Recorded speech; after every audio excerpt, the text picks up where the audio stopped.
Fish breeding side hustle. It's the end of week 18, so that means it's time to go over some figures. We'll start off with the budget, and you'll all be happy to know there is still 1,500 left in the kitty. We didn't spend any money over the week, and we got zero plans on spending any over the weekend. Moving on to production though, production's a totally different story. I predicted that we're in for a quiet week this week. Yeah, that was a lie. Starting off with the tiger endlers, and we had just the one lot of bubs from them, but you know, it was a good lot of 20 plus babies. So that's all we need. If we can have one or two girls going every week, we're doing well. We're smashing it out. Moving on to our high red swordtail. Now we've only got the one pair of these, but you know, she's a machine.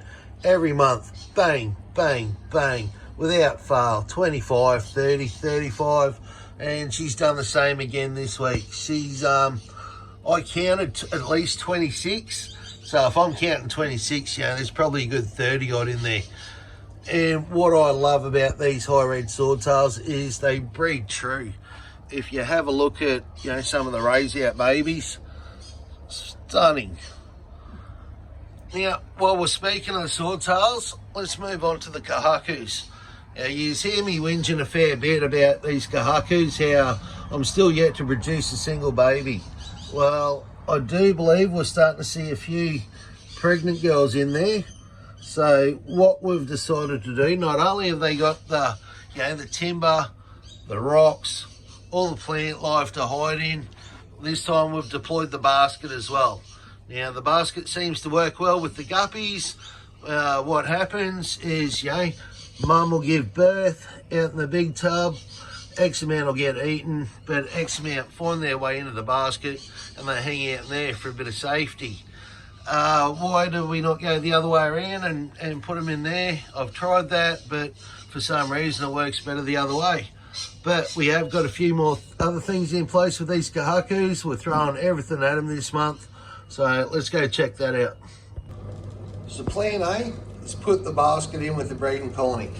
Plan B, I've got a single female down here in with a mob of raised out red snakeskin koi, and she's got the breeding basket in there with her. So, you know, the idea with this single female, she should be pregnant. The basket's taken up a bunch of room, so hopefully, you know, being in the smaller tank, we'll catch a bunch more fry. All right, let's go check out plan C. So this is it, plan C. Absolutely throwing everything at it this month.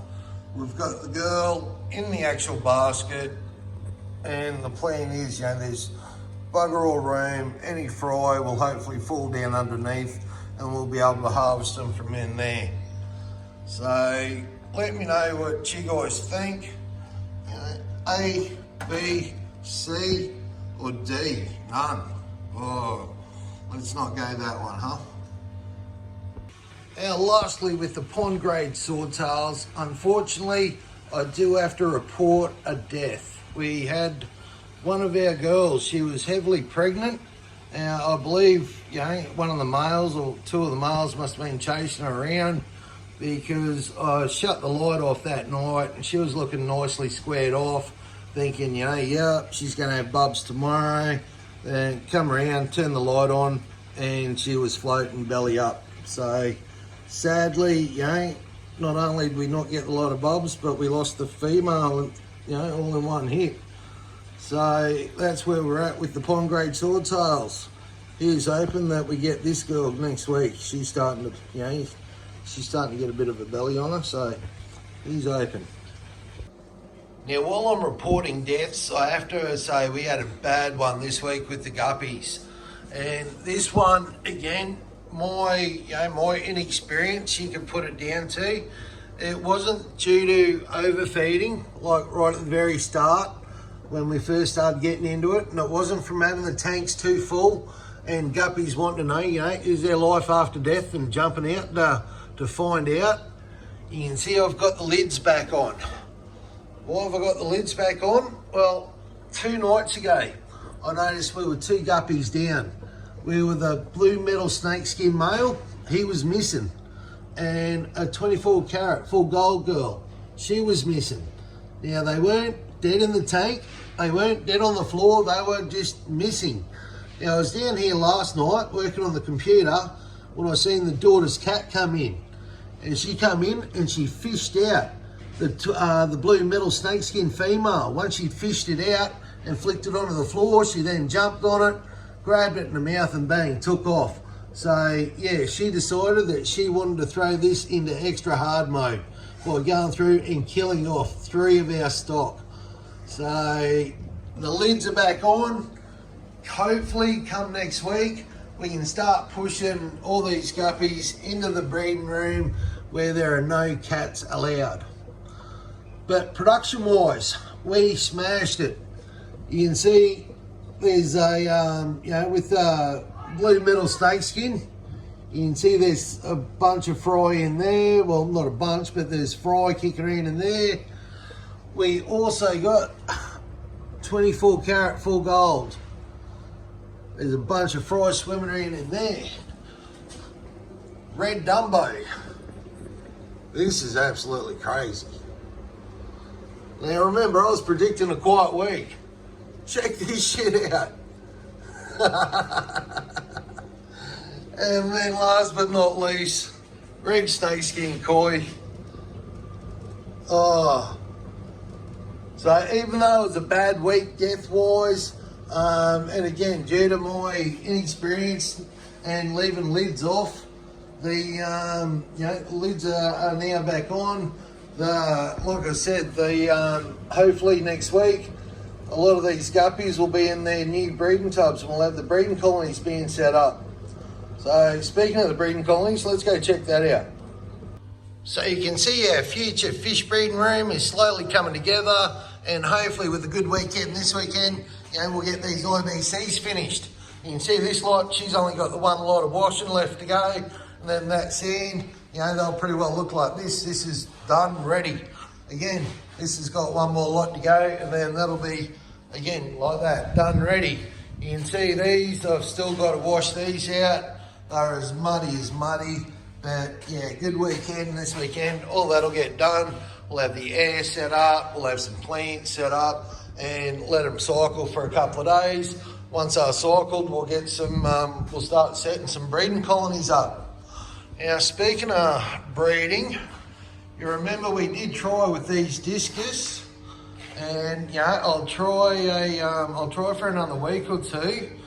I've done a big water change yesterday. I've actually dropped the temp down to 25. So I did watch on a clip yesterday that a big water change and drop in temp can trigger them. So we will give it another week or two, and if that doesn't work, we'll push them back over here, back into this community tank, and all this will all be getting torn down because I really want to get this IBC number 5 tucked away there. So to do that, we're going to knock all this down and set some new stuff up there. Anyway, this is our future fish breeding room. Hope you like it. I'm loving the way it's coming together. So, and hopefully we should be able to produce one hell of a lot of guppies out of this room. In case you're new to the channel and you missed the announcement, our Blue Dream shrimp have arrived. So not only have we got our yellow natty caradinas that are going super well, I kid you not, we're probably up to about 100 with the yellows. We've now got these Blue Dreams. They they're a bit on the small side, but it doesn't matter. We've got them here. We'll get them raised out, and hopefully we'll get them up and breeding. And speaking of being raised out, our Bloody Marys pretty well, they're up to size now, so hopefully we should start seeing eggs, or berries I should say, within the not too distant future. So that's where we're at with the shrimp. And finishing off with our baby betters that hit a milestone of 3 months of age. So for our first lot of betters, I think we have done super well. We've got this lot, plus there's another 100 odd in the 3 foot tank. So these guys, they're more uniform. The ones in the 3 foot, there's a lot of size variation, and I believe that's because they've had to work harder for the feed, where these guys just been in the little 20 litre tank. You know, they haven't had to work as hard for the baby brine shrimp. But I'm not sure what the colours are going to do. You can see there's a bunch of red in there. Dad was a straight red veal tail, I'm not 100% sure how you say that. And Mum is a koi half moon. So what the colours are going to do, I really don't know. Like I said, this is our first lot of bedders, but I am super stoked with how they are coming along. Please know if you've made it this far, I really do appreciate you watching, and the best way to help the channel is to leave a like and leave a comment.